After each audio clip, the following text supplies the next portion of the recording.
Are you questioning right now if the relationship you're in might be toxic? It's so important for us to understand if we are in very healthy relationships or very toxic ones. Why? Because toxic relationships actually stunt your growth and confidence. And if you start to normalize toxicity, you actually might not even recognize when you're in a healthy or unhealthy relationship.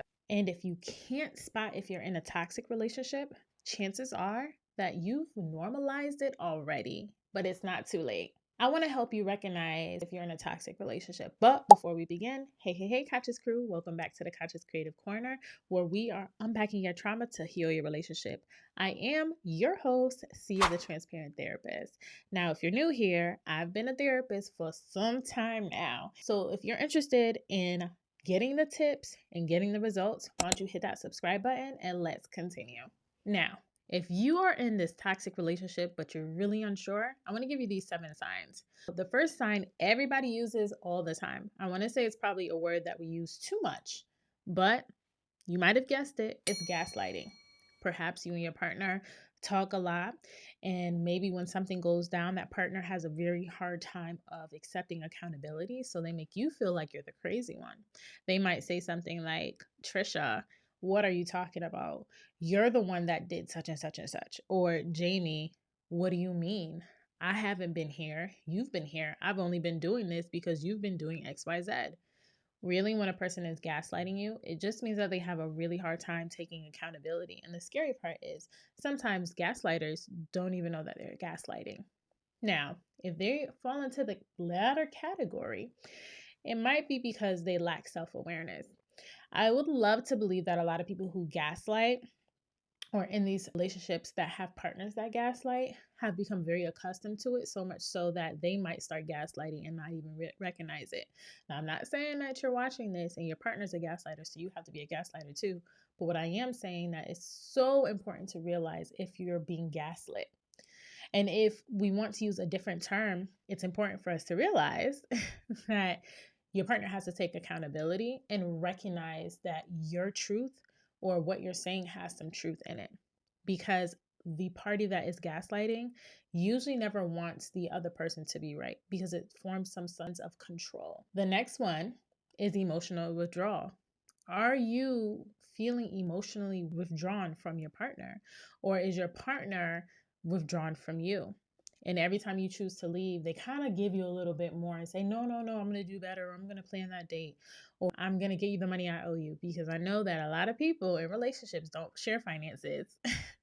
And so when they withdraw themselves from you, it feels as if you can't speak to them. They might even be a little bit emotionally attached insecurely. And I have another video that you can watch that's going to pop up here that talks about feeling emotionally attached and having an unsecure attachment style. When you feel emotionally withdrawn from your partner, it's a good sign to say, or a good chance that you might be, in fact, in a toxic relationship.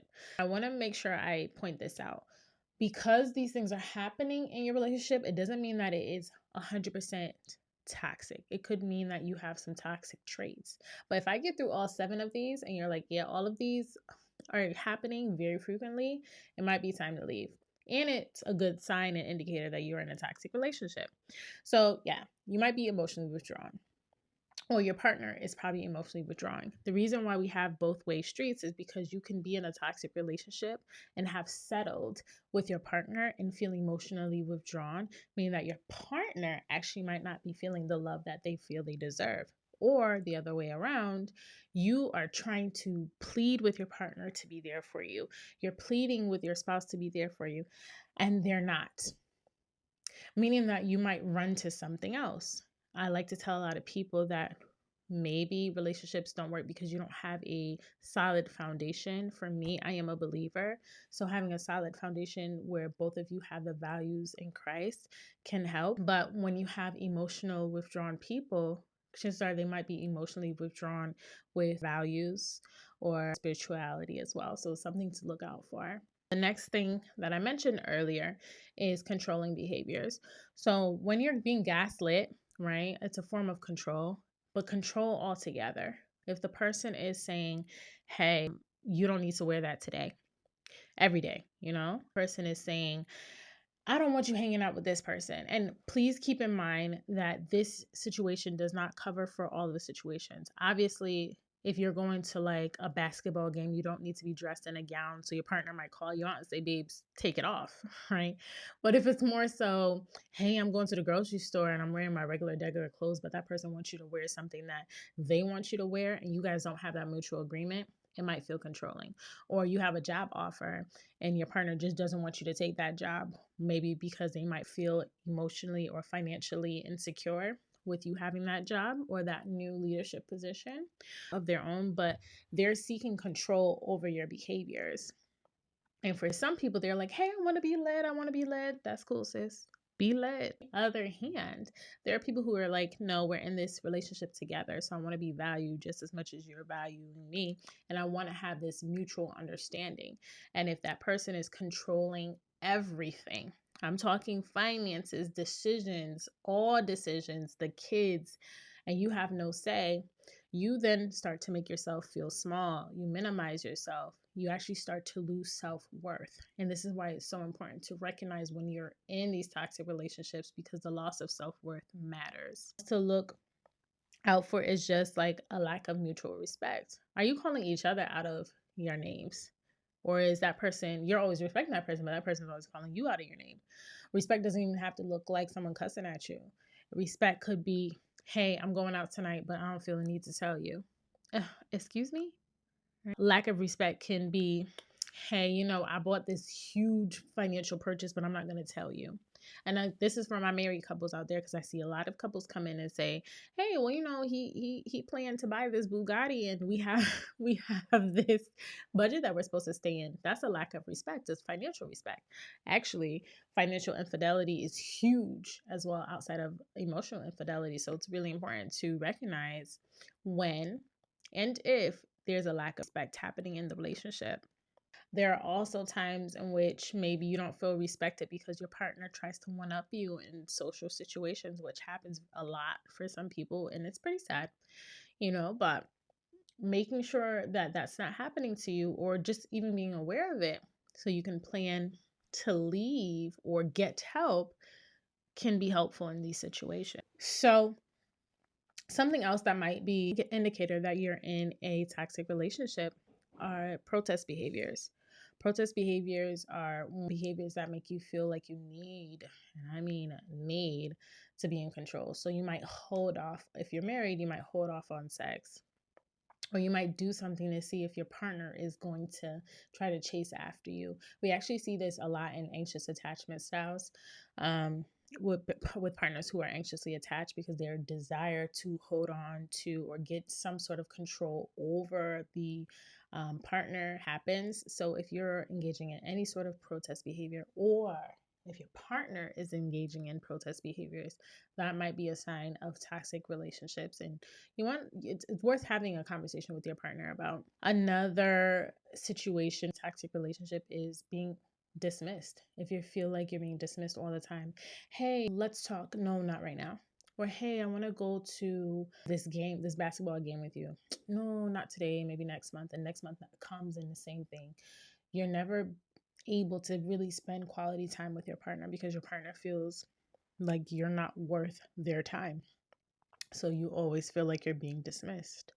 This is important in relationships, especially long-term relationships, because when people start to get super comfortable with one another, they feel like they don't have to make enough time for their partner because they've already secured the relationship. But the truth is, long-term relationships probably take even more work than new relationships, because you have to find a way to keep the spark going.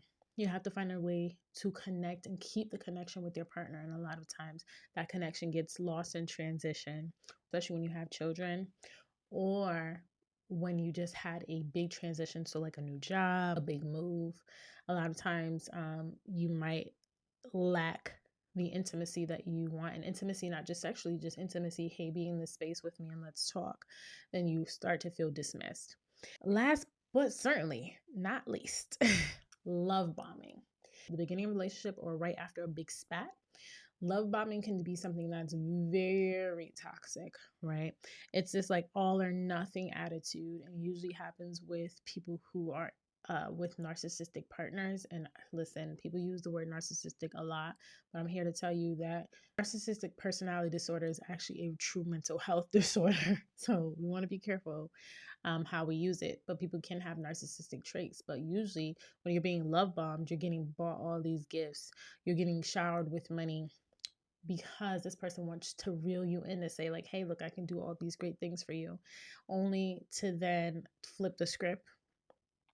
And maybe we see this often in like the cycle of abuse. They flip the script. You no longer have that partner there who really wants to be with you.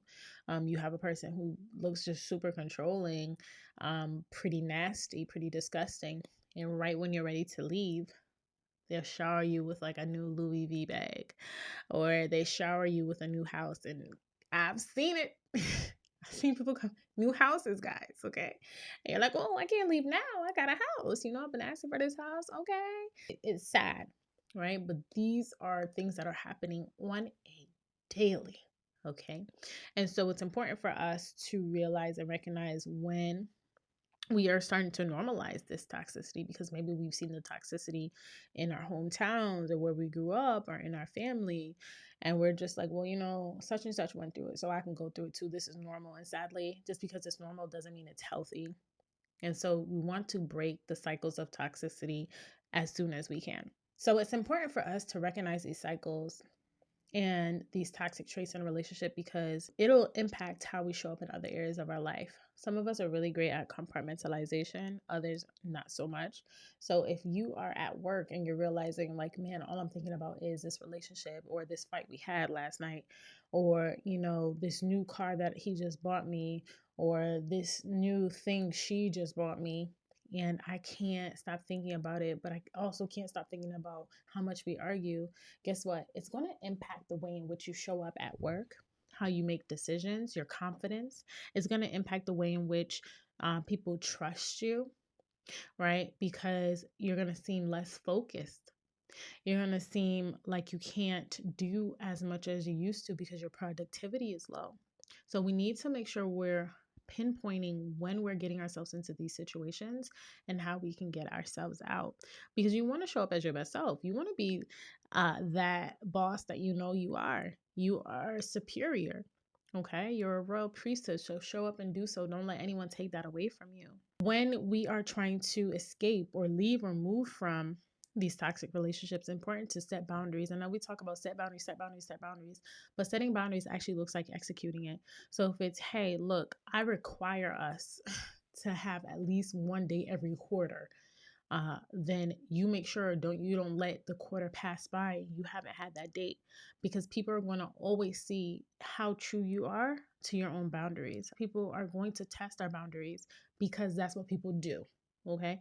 But when they realize that you don't respect your own boundary, they're not going to respect it either. And if we want to get ourselves out of these toxic relationships, we have to not be afraid to speak up and say, hey, this is what I want.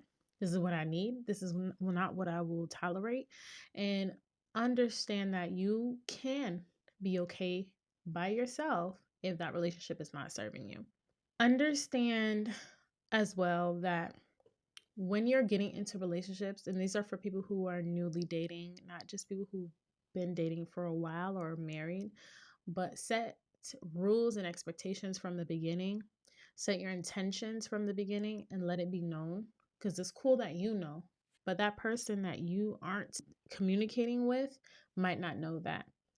And therefore, if they don't really know what you want or you're expecting, they might be cool with missing out on dates. They might be cool with doing the disrespect because the other person they were with allowed it, and they've normalized the toxicity. Now, if you found this super helpful, I want you to go ahead and like this video, come and subscribe and join the trauma-free tribe, okay? Because I'm here for you.